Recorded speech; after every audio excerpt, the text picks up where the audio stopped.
ప్రకటించుటే నాకు జీతము, ప్రార్థించుటే నాకు ఊపిరి, బ్రతుకుట నా క్రీస్తు కోసమే, చావైనా నాకు లాభమే. చిన్న ప్రార్థన చేసుకుందాం. సకల ఆశీర్వాదములకు కారణభూతులైన తండ్రి, మీ అత్యున్నత నామానికి, ఘనమైన నామానికి స్తోత్రం. మరొకసారి మీ పాద సన్నిధికి వచ్చిన్నాం ప్రభా. ఇదిగో నాయనా, ఈ బెత్లెహేము గృహంలో ప్రభా అయా, నీ ఆహారంతో మమ్మల్ని తృప్తిపరచండి. సియోనులో నుంచి ప్రభా మీరే సూటిగా స్పష్టంగా మాట్లాడమని మీ ప్రజలతో మీరు మాట్లాడితే అయా, ప్రజలు నాయన దీవించబడతారు, ప్రజలు ఆశీర్వదించబడతారు, చచ్చిన స్థితి నుంచి ప్రభా బ్రతుకుతారు. నాయన కృపచేత నింపమని యేసు పరిశుద్ధ నామమున మేము అప్పగించుకుని వాక్య భాగంలోకి వెళ్తున్నాం తండ్రి. ఆమేన్. మన ప్రభువును రక్షకుడు నజరేయుడైన యేసుక్రీస్తు అతి పరిశుద్ధ నామానికి మహిమ కలుగును గాక. సమయం ఇచ్చి నన్ను ప్రేమతో ఆహ్వానించిన దైవ సేవకులకి మీ అందరికీ నా హృదయపూర్వకమైన వందనాలు, దేవునికి స్తోత్రాలు. మత్తయి సువార్త 1వ అధ్యాయము 9వ వచనము చదువుకుందాం. ఉజ్జియా యోతామును కనెను. చాలు. ఉజ్జియా యోతామును కన్నాడు. యోతాము అంటే అర్థం ఏంటి అంటే, దేవుడు సంపూర్ణముగా తనను తాను కనపరుచుకొనుట. దేవుడు సంపూర్ణముగా తనను తాను ఇంకా అనాలంటే ప్రత్యక్షపరచుకొనుట. Praise the lord. ఈ బెత్లెహేము మినిస్ట్రీలో, పరిచర్యలో దేవుడు తనను తాను రాత్రి సంపూర్ణంగా కనపరుచుకున్నాడు. కానీ ఈ మధ్యాహ్న సమయం దేవుడు మాట్లాడుతుంది ఏంటంటే, బెత్లెహేము మినిస్ట్రీలో ఉన్న నీవు, బెత్లెహేము పరిచర్యలో ఉన్న నీవు, నీలో దేవుడు తనను తాను కనపరుచుకోవడానికి ఇష్టపడుతున్నాడు. Praise the lord. హల్లెలూయా. నమ్మితే సపోర్ట్లు కొట్టు, నమ్మకపోతే అవసరం లేదు. దేవుడు నిన్ను నీలో కనపరుచుకోవాలి. ఇప్పుడు మీ దైవ సేవకుల్లో దేవుడు తనను తాను ఏం చేసుకుంటున్నాడు? ఆయన కోపం వచ్చినా, తొందరపడ్డా, ఏది వచ్చినా ఒక తండ్రి స్వభావాన్ని ఆయనలో కనబడుతుందా లేదా? కనబడుతుందా లేదా? రాత్రి చెప్పే కదా, కోపపడతాడు కానీ మనస్సు విలవిలలాడిపోతూ ఉంటుంది. సంఘం సంఘం సంఘం అని. ఎందుకంటే ఆయన ఒంటరివాడు, ఇక్కడ నేను ఒంటరివాడిని. ఆ బాధ ఏంటో, ఆ కష్టం ఏంటో మాకు మాత్రమే తెలుసు. ఎందుకో తెలుసండి, మీకు ఏదైనా బాధ వస్తే, ఇప్పుడు భార్య ఉంటే, అమ్మ నాకు బాగాలేదంటే కాళ్ళు వస్తుంది, అమ్మ ఆకలి వేస్తుందని చెప్తే త్వరగా ఏదో ఒకటి వండి పెడుతుంది. మరి ఒంటరిగా ఉన్న వాళ్ళు ఎవరికి చెప్పుకోవాలి? మా దిక్కు దేవుడే. Praise the Lord. మా దిక్కు దేవుడే, దేవుడిచ్చిన ప్రజలు మీరు. Praise the Lord. అందుకని చూడండి, దేవుడు తనను తాను ఏం చేసుకోవాలని ఇష్టపడుతున్నాడంటే, యోతాముకి అర్థం తనను తాను ప్రత్యక్షపరచుకోవాలనుకుంటున్నాడు. ఈ యోతాము తమ జీవితంలో చూడండి, 2వ దినవృత్తాంత గ్రంథం 27వ అధ్యాయం 1వ వచనం చదువుకుందాం. ఈ యోతాము ఏమి చేశాడంటే, చదవండి. 27:2 2వ వచనము. యెహోవా మందిరములో, మొదటి వచనం చదవండి. మొదటి వచనం నుంచి, ఇదిగో యోతాము ఏలన ఆరంభించినప్పుడు ఏ వయసు అండి? 25 సంవత్సరాల వయసు కలిగిన వాడు, అనగా యవ్వన కాలములో ఉన్నవాడు. Praise the lord. హల్లెలూయా. యవనస్తులలో దేవుడు తనను తాను కనపరుచుకోవాలని ఇష్టపడతాడు. కొంతమంది అంటారు, అయ్యగారు నేను రిటైర్మెంట్ అయినాక, నా కూతురు పెళ్లి చేసినాక, లేకుంటే నా కొడుకు పెళ్లి చేసినాక, కుటుంబం అంతా ఒక లైన్ అయిన తర్వాత అప్పుడు సేవ చేస్తాయి గారు, లేకుంటే అప్పుడు మందిరానికి వస్తాయి గారు, లేకుంటే అప్పుడు సువార్త పని చేస్తున్నాయి గారు. ఇప్పుడు నా మీద బాధ్యత ఉంది కదా. ఏ బాధ్యత? పెళ్లి బాధ్యత. ఏ బాధ్యత? సంపాదించే బాధ్యత. ఆ సంపాదించే బాధ్యత నువ్వు చేస్తూ చేస్తూ ఏమంటున్నావు? కాళ్ళు నొస్తని దేవుని కోసం ప్రార్థన చేయాలి, నీ కోసం దేవుడి దగ్గర ప్రార్థన చేయాలి. మోకాళ్ళు నొస్తని ప్రార్థన చేయాలి. జబ్బు వచ్చింది, ప్రార్థన. నువ్వు ఎవరు పని చేస్తున్నావు? ఆలోచన చేయండి. నువ్వు ఎవరు పని చేస్తున్నావు? ప్రార్థనేమో సేవకుడితో నాకు ఆయుష్ కావాలి, ఆరోగ్యం కావాలని ప్రార్థన చేయాలి. ఆయుష్ ఆరోగ్యంతో నువ్వు ఎవరు పని చేస్తున్నావు? న్యాయమా? న్యాయమా? అయ్యా మీరు తండ్రి కదా, మీరు డబ్బు తెచ్చి కొడుక్కి ఇస్తున్నారు, భార్యకి ఇస్తున్నారు, భార్య తీసుకెళ్ళి పిల్లలకి ఇస్తుంది, వాళ్ళు నేను డాడీ అని కూడా పిలవకపోతే న్యాయమా? కొంచెం మాట్లాడండి, టైం లేదు. న్యాయమా? మరి మనం దేవునికి అన్యాయం చేస్తున్నావా, న్యాయం చేస్తున్నావా? డబ్బు ఎవరి కోసం కావాలి? డబ్బు అడుగుతుంటే ఎవరి కోసం? అయ్యగారు ప్రార్థన చేయండి, దేవుడు డబ్బులు ఇచ్చి ఇల్లు కట్టుకుంటా. అయ్యగారు ప్రార్థన చేయండి దేవుని పని కొరకు, నేను కూడా. అసలు నిన్న మీటింగ్ జరిగితే ఒక తమ్ముడు అంటున్నాడు, లేనప్పుడు మీరు ఇచ్చినారు అంటే నాకు అనిపించింది, లేనప్పుడు ఇచ్చారా అండి? విధవరాలు ఎప్పుడు ఇచ్చిందండి? లేనప్పుడు ఇచ్చింది. మనం ఎప్పుడు ఇవ్వాలి? లేనప్పుడే ఇవ్వాలి. అసలు నేను చెప్పనా, వాళ్ళకి రక్షకుడు యేసు పుట్టలే, మనకి రక్షణకర్త విమోచనకర్త అయిన ఆశీర్వాదించడానికి దేవుడు ఈ లోకంలో మన స్వరూపంలో పుట్టాడు. ఇప్పుడు మనం ఏం ఆలోచన చేయాలంటే, ప్రభువా నేను దశమ భాగం ₹1,00,000 ఇచ్చే స్థితికి నేను ఎదగాలి అంటే నీకు ఎంత రావాలి? అప్పుడు 10 లక్షలు నువ్వు ఎంత ఇస్తావు? దశమ భాగం ₹1,00,000. అంతేగాని ఒక తమ్ముడు నా దగ్గరికి వచ్చాడు ప్రార్థన చేయించుకోవడం. అయ్యగారు నాకు ఉద్యోగం లేదు, నన్ను ఎవరు అందరూ చిన్న చూసి చూస్తున్నారు, పెళ్ళి కావట్లేదు, ఉద్యోగం వస్తే పెళ్ళి అవుతుంది. సరేరా నీకు ఉద్యోగం ఎంత కావాలి? 20,000 జీతం కావాలి అయ్యగారు. సరే ఎప్పుడు పోతున్నావు? రేపు ఇంటర్వ్యూ ఉంది. సరే పో అని చెప్పా, ప్రార్థన చేసి పంపించా. ఆడికిపోతే ఆ సిమెంట్ ఫ్యాక్టరీ కూడా 5,000 జీతం అన్నాడు. 5,000 జీతం అయ్యగారు, నేను 20,000 అంటే 5,000 ముందు 20,000 ఎత్తు నువ్వు మందిరానికి కనపడవు. 5,000లో నమ్మకంగా దేవునికి నీ దశమ భాగం అప్పగించు. ఓకే, నెల 2 నెలలు అయింది, 3వ నెలలోనే 10,000 అయింది. 6 నెలల తర్వాత 15,000 అయింది. దాని తర్వాత 20 అయింది. 20 అయిన తర్వాత ఇప్పుడు దశమ భాగం ఎంత ఇవ్వాలి? 20,000కి ఎంత ఇవ్వాలి? పాస్టర్ గారికి నెలకి నేను 2,000 ఎందుకు ఇవ్వాలి అని మాయమైపోయాడు. ఏమైపోయాడు? 20,000లోనే నమ్మకంగా లేనప్పుడు ఇక నీకు ₹1,00,000 ఇస్తే నువ్వేమి నమ్మకంగా ఉంటావు?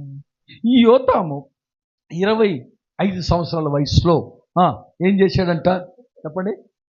పరిపాలించడం మొదలుపెట్టాడంట. చదవండి అయ్యా త్వరగా.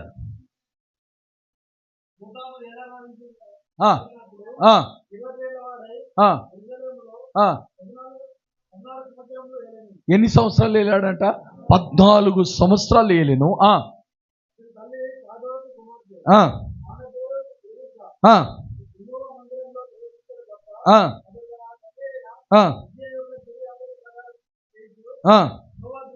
అది ఎవరి దృష్టికి? ఒకటి గుర్తుంచుకోండి, ఎవరి దృష్టికి? అయ్యగారి దృష్టికి కాదు. అయ్యగారు ఎదురుగా కొంతమంది ఏం చేస్తారు తెలుసా, ఇలాంటి మీటింగ్స్ అప్పుడు నేను అటువంటి దొంగలు బాగా కనిపెడతాను నేను. అయ్యగారు లేనప్పుడు పడుకుంటారు. కరెక్ట్గా ఈ పని చేసినోడు ఏం చేస్తాడో తెలుసా, అలిసిపోయి అప్పుడు ఆడు కూర్చొని ఉంటాడు. వీడేం చేస్తాడో కరెక్ట్గా అయ్యగారు గేట్ కాడ చూసి ఈడు చీపురు పట్టుకుంటాడు. అయ్యగారి దృష్టికి పని చేసింది ఎవరు? చీపురు పట్టుకున్నాడు. కానీ కష్టపడ్డాడు ఏమయ్యాడు? మూల కూర్చున్నాడు. అయ్యగారు ఏరా అటు కూర్చున్నావు? లేదు అయ్యగారు ఇవన్నీ నేనే చేసి అయ్యగారు వాడు అసలు చేయలేదు.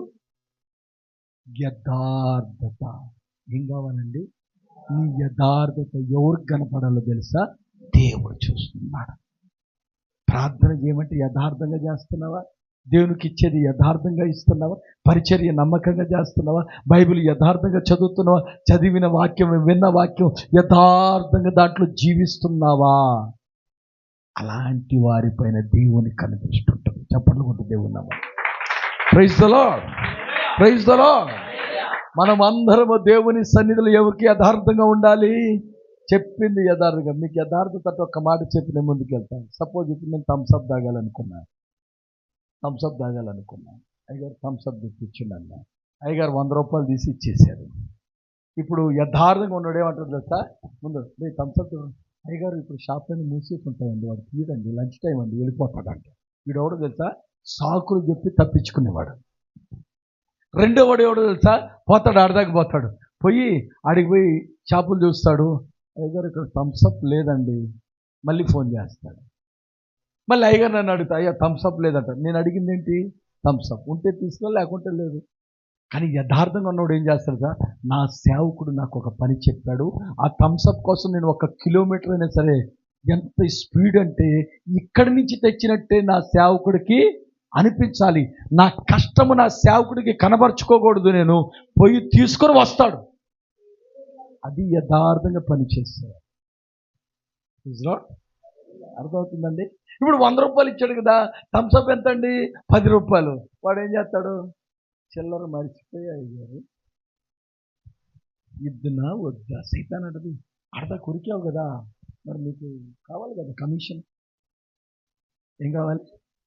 10 రూపాయలు 100 రూపాయలు బిల్లు వేపిస్తావు, వ్యవసాయ రక్తమే. ఇప్పుడు నువ్వు ఉరికినందుకు, కష్టపడ్డందుకు పని నువ్వేం చేసావు? ఆ పైసలు డబ్బులు వసూలు చేసావు. మళ్ళీ వచ్చి అయ్యగారు నేను ఇంత పరిచయం చేస్తాను, నాకు ఆశీర్వాదం రావట్లేదంటే అయ్యగారు ఏం చెప్తాడు? నువ్వు దొంగవు కదా, నువ్వు గెహాజీలాగా నీ మనసంతా సగం కొట్టేసేవాడా?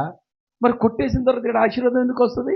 యథార్థత అంటే నువ్వు 10 రూపాయలకి అక్కడ కొన్నావు, 90 రూపాయలు తీసుకొచ్చి, ఇంకా చెప్పాలంటే 9 రూపాయలకు ఒకవేళ అక్కడ కొన్నావు, 91 రూపాయలు తీసుకొచ్చి నీ సేవకుడికి నువ్వు ఇస్తే కొన్ని రానంటే అది వేరే సంగతి. అదండి యథార్థత అంటే. Praise lord. Hallelujah, hallelujah. వాడు నీకేదైనా తగ్గించినా కూడా ఆ పైసలు నీ దగ్గర ఉంచుకోవడానికి వీలు లేదు. రెండో విషయం చూద్దాం. 3వ వచనం చదివితే, యెహోవా మందిరపు ద్వారమును కట్టించెను. ద్వారమును కట్టాలి. ద్వారము ఏంటి? ఆ ద్వారము రక్షణ మార్గము, రక్షణ ద్వారము. ఈ ద్వారము ఎప్పుడు తెరవబడి ఉన్నది. దేవుని రాకడ వచ్చిన వరకు ఆ ద్వారము తెరవబడి ఉన్నది. ఎంతోమంది స్నేహితులు, బంధువులు, రక్త సంబంధులు, అన్యులు, స్నేహితులు, ఎక్కడెక్కడ వాళ్ళు మనకి పరిచయం లేకపోయినా పరిచయం చేసుకుని ఆ ద్వారములో నుంచి వారిని మందిరములోకి బెత్లెహేము దగ్గరికి చేర్చాలి. బెత్లెహేముకి వచ్చి వాడు ఏం చేస్తాడు తెలుసా? రొట్టెలు భుజిస్తాడు. భుజించిన తర్వాత, సమృద్ధిగా తిన్న తర్వాత, అప్పుడు అయ్యా నేను 3 రోజులు ఏం చేయను. దావీదు దగ్గరికంట ఒకడు కాయిలో పడిపోతే ఆ యొక్క రాజు ఏం చేశాడంటే వాడు పొలంలో వదిలేసి వెళ్ళిపోయాడంట. దావీదు దగ్గర ఉన్న ఆ పనివారు ఏం చేశారో తెలుసా? వాడిని దావీదు దగ్గరికి తీసుకొస్తే దావీదు ఏం చేశాడు తెలుసా? ముందు వాడికి భోజనం పెట్టండి. ఆయన వాడు మాట కూడా రావట్లేదు, ముందు భోజనం పెట్టాడంటండి. బాధలో ఉన్న వాళ్ళకి ఏం చేయాలి? ఆత్మ సంబంధమైన భోజనం ఏంటి తెలుసా? ఇదిగో వీసారా లేదని ఏడుస్తారు, ఆత్మహత్య చేసుకుందాం అనుకుంటారు, కుటుంబంలో సంతానం లేదని ఏడుస్తారు, నిందలు వచ్చాయని ఏడుస్తారు. అలాంటి వారిని తీసుకెళ్ళి, అక్కడ ఎందుకక్క నువ్వు ఏడుస్తావు, నేను కూడా ఒకప్పుడు చచ్చిపోతాం అనుకున్నారా? నువ్వేం పెట్టావు తెలుసా? ఆత్మీయ ధైర్యమే బెత్లెహేములో ఉన్న రొట్టెలు, ఆశీర్వాదం. ఆ ద్వారమును మర్చిపోకూడదు. ఈ ద్వారమును యోతాము ఏం చేశాడు? కట్టించాడంట. ఎలా కట్టించాడు తెలుసా? కింద చూస్తే ఎత్తుగా కట్టించాడంట. Praise the lord. అంటే అర్థమైంది తెలుసా? ఎత్తు అంటే ఉన్నతముగా కట్టించాడు. కొన్ని మందిరాలు కడతారు, ఈ మందిరం చూస్తే లోన్ ఇంతే ఉంటుంది, పైన చూస్తే పెద్ద సిలువ వేసి పెడతారు. అక్కడ ఏం లేదు తెలుసా? సిలువ ఉంది కానీ శ్రమలు లేదు, సిలువ ఉంది కానీ రక్షణ లేదు, సిలువ ఉంది కానీ బోధ లేదు, సిలువ ఉంది కానీ క్రమం లేదు, సిలువ ఉంది కానీ కేవలం చూసడానికే కానీ దర్శనము లేదు. నిజంగా నేను చెప్తున్నాను, నేను ఏ సేవకుడిని ఎవరిని పొగడనండి, నాకు ఇష్టం ఉంది. కానీ ఇలాంటి దైవ సేవకుడు మిమ్మల్ని మీకు ఇచ్చాడంటే మీరు మీ దైవ సేవకుడు కాపాడుకోండి. ఎందుకు ఈ మాట చెప్తున్నాను అర్థం చేసుకోండి. మీ దైవ సేవకుడిని మీరు ఏం చేసుకోండి? కాపాడుకోండి. ఎందుకయ్యా కాపాడుకోవాలంటే ఈ చివరి దినాల్లో సరైన గట్టి బోధ ముఖమాటం లేకుండా చెప్పే సేవకులు లేరు, కనబడరు కూడా. కొన్ని రోజులు ఈ వాక్యం మూయబడే సమయం దగ్గర పడ్డది. కాబట్టి నాణ్యమైన విత్తనాలను మనం ఏం చేసుకోవాలి? జాగ్రత్త చేసుకునే సమయం ఇది. Praise the lord. హల్లెలూయా. ఏదో ఒక మాట అన్నాములే, ఆయన సేవకుల్లో ఏదో ఓర్చుకునే అలవాట్లు ఉంది అనే అలవాటే మనము, అది మనకు మంచిది. ఒకసారి నేనే ఉన్నాను, వెళ్దాం పదండి అంటాను. తర్వాత ఆడికి పోయినాక దేవుడు అంటే వద్దు అంటాడు. సరే వచ్చేస్తాను. ఎవరు చెప్తారు? దేవుడు చెప్తాడు. ఆయన మాట వినాలా, మీ మాట వినాలా? దేవుడు మాట వినాలి. అందుకని భార్యలు నిలబడరండి సేవకుల దగ్గర. కారణం ఏంటంటే మెంటలోడు అంటారు. ప్రైజ్లో పోలీసులు డిపార్ట్మెంట్లో ఉంటారు కదా, వాళ్ళు పెళ్ళిళ్ళు చేసుకుంటే భార్యలు అంటారు డిపార్ట్మెంట్, వాళ్ళ డిపార్ట్మెంట్ ఎప్పుడు ఫోన్ అవుతుందో మా ఆయన వెళ్ళిపోతాడు, భార్యని అసలు పెళ్ళి ఎందుకు చేసుకున్నావు అంటారు. అందుకని దేవుడు ఏర్పరచబడిన వారిని సేవకులకి ఇచ్చునుగాక. Praise the lord. తర్వాత మూడో మాట చూస్తే కింద చదవండి, 5వ వచనం చదువు. ఏం చేశాడంటండి? ఎవరితో యుద్ధం చేశాడు యోతాము? అమ్మోనీయులతో ఏం చేశాడు? రకరకాల ఆలోచనలు వచ్చే వాళ్ళతో ఏం చేశాడు? రకరకాల దొంగ ప్లాన్లు చేసే వాళ్ళతో ఏం చేశాడు? యుద్ధము చేశాడు యోతాము. మన జీవితంలోకి ఎన్నో ఆలోచనలు. ఒక పాస్టర్ గారు చెప్పింది మనం వినాలా? ఆయన పిలవగానే మనం ఉరకాలా? ముందు మన పని చేసుకోకుండా, ఇంట్లో పని చేసుకోకుండా ఎప్పుడు పని ఉందని ఫోన్లు చేస్తూ ఉంటాడు. మనం ఏం చేస్తాం చెప్తా? ఫోన్ సైలెంట్లో పెట్టేసాను అయ్యగారు, చూడలేదు అయ్యగారు, సారీ అయ్యగారు. కానీ మనసులో ఏముంది? నువ్వు చేసావులే, చూసావులే, ఏదో పని చెప్తావు, ఆడి నుంచి ఉరికి రావాలని ఫోన్ ఎత్తలేని, నువ్వు ఫోన్ ఎత్తగానే పని చెప్తావు, అందుకే నేను తప్పించుకుందామని. నేను చెప్పనా? పరిచర్యను తప్పించుకునేవాడు దరిద్రుడు అండి. దరిద్రం. ఎందుకు తెలుసా? సేవకుడు చెప్పే పని పరిచర్య పని చెప్తాడు, దేవుని పని చెప్తాడు. అంతేగానమ్మా నా బట్టలు ఉతుకమ్మా, నాకు అన్నం పెట్టమ్మా అని అంటాడా? కాదు. సేవకుడు ఎందుకు పిలుస్తాడు తెలుసా? తల్లి పలానాకు బాగులేదంట, కొద్దిగా ప్రార్థన చేయి. రేపు నీకు బాగులేనప్పుడు కూడా వేరే వాళ్ళకి అట్లే ఫోన్ చేస్తాడు కదా, అప్పుడు మరి వాళ్ళు ఎత్తకపోతే నువ్వు పుట్టుకుని పోతే అవును కదా. అందుకని మన మనస్సులో ఏముండాలంటే ఎవరో అర్జెంటు అయ్యగారికి బాగలేనట్టుంది. ఒక మాట చెప్పాలంటే, ఈ ప్రాంతం నుంచి ఒక అంబులెన్స్ పోతుందంటే నీ మనసుకి ఏం కావాలి తెలుసా? ప్రభా వాడెవరో నీ దర్శనం పొందుకొని అంత ఐషీనైనా నేను తెలుసుకుంటే రక్షించబడతాడు, ఈ మార్గంలో నుంచి వస్తాడు. అమోనీయుల నుంచి జయించాలి. అనగా అమోనీయులు ఎవరో తెలుసా? స్వార్థం కలిగిన వారు. సంఘములో స్వార్థ ప్రియులు ఉండకూడదు. మైకిస్తే పాట పాడనివ్వలేదనుకో, రేపు వాడి నుంచి కనపడినోడు వద్దు. అర్థమవుతుందండి? సౌండ్ సిస్టమ్ కొంచెం జాగ్రత్త అయినా నేను పెడతానంటే సౌండ్ సిస్టమ్ పరిచయం తీసేసుకుని నువ్వు సంపాదించావా? వాడు తప్పిపోయిన కుమారుడు కాక, తండ్రి నాకు ఇవ్వాల్సిన మొత్తం ఇచ్చే, నేను వెళ్ళిపోతా. ఆడు సంపాదించాడా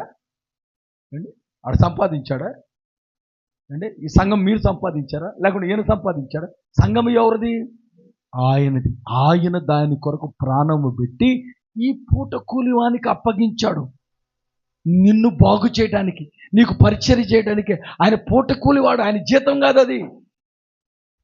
నువ్వు ఎక్కడన్నా ఉద్యోగానికి పోతే ఏమని అడుగుతావు తెలుసా? నాకు శాలరీ ఎంత? 50,000. ఎంత పనికి నేను 50,000 చేస్తాను, 1,00,000 చేస్తాను ఆయన అంటాడా దేవుని దగ్గర? ఏమండి, నువ్వు ఇచ్చేది ఏం చేస్తాడు తెలుసా? తిన్న కాడికి తిని మిగిలింది ఏం చేస్తాడంటే దేవుని పనిలో పెడతాడు. చేపలు కొట్టి దేవుని నామాన్ని మేంపడతాం. తిన్న కాడికి. ఏమమ్మా మీ అయ్యగారికి మెడలో ఏమన్నా సైన్ ఉందా? చేతులకి ఏమన్నా ఉంగరాలు ఉన్నాయా? మాట్లాడరు. ఏమన్నా ఉంగరాలు ఉన్నాయా? ఏమన్నా మెడలో షైన్ ఉందా? పోనీ అద్దాలు ఏమన్నా బంగారంగా ఉన్నాయా? ఏమైనా చెప్పులు వాల్యుబుల్ ఉన్నాయా? ఏమైనా ఈ బట్టలు ఏమన్నా సూట్లు బూట్లు ఉన్నాయా? ఏం కట్టుకోకూడదా? వేసుకోకూడదా? చెప్పండి, వేసుకోకూడదా? కాదండి. సేవకుడు పూటకూలుడు అంటే ఏ పూట భోజనం ఆ పూటదే, ఏ పూట తిండి ఆ పూటదే, ఏ రోజు పడక ఆ రోజుదే, ఏ రోజు భోజనం ఆ రోజుదే. ఈరోజు ప్లేట్లోకి ఏది బిర్యానీ వస్తే అదే, పప్పు వస్తే అదే, చట్నీ వస్తుంది. మాతో పాటు 2 రోజులు పప్పు అన్నాం, మేము కూడా తిన్నాం, ఆయన కూడా తిన్నాం. ఏంటి పాస్టర్ గారు ఎంత దూరం పిలిచి దుబాయ్లో మీకు బిర్యానీ దొరకలేదు అని మేము అనలేదు. ఆయన కూడా అయ్యా బిర్యానీ దొరికి. భోజనం కోసం బ్రతికేవాడు సేవకుడు కాదండి, పూటకూలివాడు, కష్టపడేవాడు, పూటకూలివాడు, కష్టపడి చెమట వచ్చి ఫలాలను పండించేవాడు పూటకూలివాడు. అందుకనే దేవుడు అక్కడ ఏమైనా రాపించాడు తెలుసా? నీకు ఏమైనా తక్కువ పడితే చెప్పు, నేను మళ్ళీ తీసుకొచ్చి నేను వచ్చినప్పుడు నీకు ఇస్తా. Praise the Lord. అండి, తక్కువ పడితే చెప్పు, అయ్యా నాకు తక్కువ పడదయ్యా, అందరూ బంగారాలు వేసుకుంటున్నారు. నేను చెప్పనా ఒక సత్యాన్ని చెప్తా చూడండి. దేవుని సొమ్మును చాలా జాగ్రత్తగా వాడాలి. ఎన్ని లక్షల కోట్లు బస్తాలు పెట్టుకుంటున్నారండి. ఎంతమంది సేవకులు తాగడానికి మంచినీళ్ళు లేవు ఎన్నో గ్రామాలలో. నేనున్న గ్రామంలో 12 సంవత్సరాలు వాటర్ బాటిల్ 20 కిలోమీటర్ల నుంచి తెచ్చుకున్నాను నేను. దీన్ని సింపతి కోసం చెప్పట్లే నేను. Praise lord. అమోనీయులు జయించాలంటే డబ్బు చూసి కోరిక రావడం. దానికి అర్థం ఒక్క మాట చెప్పి ముగిస్తాను. ఏంటంటే ఇప్పుడు నేను సపోజ్ అయ్యగారు 1 లక్ష రూపాయలు ఎవరో కానుక ఇచ్చారు. నేను పక్క నుండి 500 కాయలు లెక్కలు పెడుతున్నారు. నేను చూసి ఫస్ట్ 1000 రూపాయలు ఉందండి నాకు కూడా అంటే అర్థం ఏంటి? నాకు అవసరం లేదు, కానీ ఆయన డబ్బులు పెడతాను. నాకేం కోరిచ్చింది? 1 లక్ష రూపాయలు ఇచ్చింది, నాకు 1000 రూపాయలు ఇట్లా తగ్గుతాయా? నీ పక్కన 1,00,000 కాదు 10 కోట్లు పెట్టినా అక్క నాకు ఒక 10,000 అప్పిస్తావా అని అడిగే మాట నీ నోట రాలేదంటే నువ్వు అమోనీయులు జయించినట్టే. Praise the lord. అంటే అర్థం ఏంటో తెలుసా? 1 కోటి రూపాయలు దేవుడు ఇచ్చాడు, నాకు 10 కోట్లు ఇస్తాడు తగిన సమయం అందు దేవుడు. నాకు డబ్బులు లేకపోయినా దేవుడు నాకు కడుపు నింపుతాడు. అదే విశ్వాసం. అది యోతాము చేసిన పని ఏంటో తెలుసా అండి? ఇంకొక మాట చెప్తాం చూడండి. 9వ వచనం, యోతాము మొదటి అధ్యాయం మత్తయి సువార్త 9వ వచనం చూసాం కదా. యోతాము ఎక్కడ చేర్చబడ్డాడో తెలుసండి? క్రొత్త నిబంధనలో చేర్చబడ్డాడు. కారణం ఏంటి? ఒకటి యథార్థంగా ఉన్నాడు, రెండోది దేవుని ద్వారాలు తెరవనిచ్చాడు, మూడోది అమోనీయులను జయించాడు. అనగా నీతిమంతుడుగా మార్చబడ్డాడు. నీతిమంతుడు వంశావళిలో యేసయ్య మన నీతిమంతుడైతే ఆ యేసయ్య వంశావళిలో క్రొత్త నిబంధనలో చేర్చబడ్డాడు. నీతిమంతుడిని దేవుడు ఏం చేస్తాడు? నేను టక 2 మాటలు చెప్తాను, మీరు రాసేసుకోవాలంటే రెఫరెన్స్ రాసుకుని తర్వాత ఇంటికి పోయినాక చదువుకోండి. చూడండి, సామెతల గ్రంథం 10వ అధ్యాయం 24వ వచనం త్వరగా. నీతిమంతులు ఆశించినది వారికి దొరుకుతుంది. నీతిమంతుడు ఆశిస్తాడు, పనికి మళ్ళీ ఆశిస్తాడండి. ఏది ఆశించినా నీతిగా ఆశిస్తాడు. Praise the Lord. అతిగా ఆశించడు. దేవుడు అంట నీతిమంతులు ఏదైతే ఆశిస్తారో అది దేవుడు వాళ్ళకి ఇస్తాడంట. రెండోది 10వ అధ్యాయం 28వ వచనం చూస్తే నీతిమంతులు ఆశ ఏం చేస్తుందంటండి?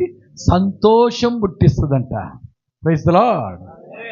మా ఆశ ఏంటో తెలుసు, మా ఇద్దరు ఆశ ఏంటో సడన్గా ఇప్పుడు ఒక రాత్రి మీటింగ్లో నుంచి ఒక 10 ఆత్మలు వచ్చాయనుకో, నాకేం పుట్టుద్ది? సంతోషం. అబ్బా మీటింగ్ ఫెయిల్ కాలే, సక్సెస్ అయింది, 10 మంది వచ్చారు బ్రో, నీకు వందనాలు ఆయన. మనం మీటింగ్ పెట్టాం, కొత్త వాళ్ళు వచ్చారు, పాత వాళ్ళు ఇంకేం పట్టించుకుంటాడు అయ్యగారు. నీ ఆశ ఏమైపోయింది? సంతోషం కదా. ఎవరు రాకూడదు, మేమే ఉండాలి, మేమే మెయింటైన్ చేయాలి, మేమే నడిపించాలి. ఇంకొకటి చెయ్యి వేయకూడదు. నువ్వు ఎదగవు, ఇంకొకటి వస్తే ఓర్చుకోలేవు. అది సౌలు బుద్ధి అండి. అది నీలో ఉండకుండా పోవును కాక. 3వ మాట 11వ అధ్యాయం 28.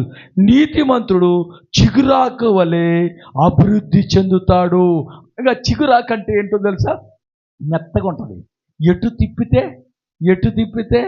ఎటు మలిస్తే అటు అయిపోతుంది. అది ఎరగదు. అదే కానీ కట్టిన కానీ తీర్చామనుకో పల పల పల పల పల సౌండ్ వస్తుంది కదా. అంటే అర్థం ఏంటి? సేవకుని కదా పని చెప్తే ఎట్నే ఉంటాం, కానీ కడుపులో ఉన్న పండ్లు నూరుతూ ఉంటాం. నేనే కనపడుతున్నా, నా కుటుంబం కనపడుతుందా? ఎక్కడ వాక్యం చెప్తారా? అంత నీతిగా ఉంటారా? అంత నీతిగా ఉంటే కదా వాళ్ళు చేరుకునేది. ఎక్కడ కూడా నీ ముఖము మార్పు రాకూడదు. Praise Lord. దాని ఆశీర్వాదం దేవుని దగ్గర నుంచి మీకు వస్తుంది. తర్వాత చూడండి 30వ వచనంలో చూస్తే నీతిమంతుడు ఇచ్చు ఫలము అది. నీతిమంతుడు ఇచ్చే ఫలము జీవవృక్షం, అనగా జీవితాన్ని బాగు చేస్తుంది. జీవితాన్ని నువ్వు జీవిస్తావు. జీవము లేకుండా లాజరు సమాధిలోకి వెళ్ళి కంపు కొడుతున్న ప్రాంతంకి వెళ్ళిపోయాడు. నీతిమంతుడు రావడం వలన ఏమైంది? లాజర్ అనగానే అయ్యా అనుకుంటూ వచ్చేసాడు. ఎట్లొచ్చాడు? కట్లుతో ఉన్న గంతులు వేసుకుంటూ వచ్చేసాడు. చప్పట్లు కొట్టి దేవుని నామాన్ని. కట్లుతో ఉన్న గంతులు వేసుకొని వచ్చేసాడు. నీ విశ్వాసం ఎలా ఉండాలంటే, నా దేవుడు నీతిమంతుడు, నేను జీవవృక్షం ఫలాలు తినే మనిషిని, నా జీవితంలో చచ్చిన విత్తనం ఏది ఉండదు, డూప్లికేట్ ఏమీ ఉండదు. నేను వేసిన ప్రతి విత్తనం అది జీవము కలిగినది. ఇస్సాకు వేస్తే 100 అంతల పంట వచ్చిందంట. అట్లా నువ్వు అనుకున్నది దేవుడు నీకు సమృద్ధిగా అనుగ్రహిస్తాడు. Praise the lord. తర్వాత 12వ అధ్యాయం 3వ వచనం చదివితే, నీతిమంతుల పేరు ఏమవుతుందంటండి? స్థిరంగా ఉంటుంది. దాన్ని ఎవ్వడు కదల్చలేడు. Praise the lord. నువ్వు నీతిగా ఉంటే, సపోజ్ ఎక్కడన్నా షాప్కి వెళ్ళావు, 500 ఇచ్చావు, వాడు ఏం చేశాడు తెలుసా? నువ్వు 200 తీసుకున్నావు, వాడు నీకేం చేశాడంటే 1700 రూపాయలు మళ్ళీ 1800 నీకు రిటర్న్ చేశాడు. నువ్వేం చేసావు? భలేగా దొరికింది దేవుడా, నువ్వు నన్ను దీవించినందుకు వదనాలని. అక్కడ 1700కే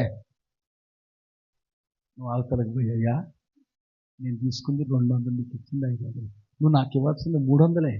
కానీ నువ్వేంటి ఇంత డబ్బులు ఇచ్చావంటే, నేను చెప్పనా, నువ్వు మరలా ఎప్పుడన్నా షాపుకు పోయినా నిన్ను గుర్తుంచుకుంటాడు.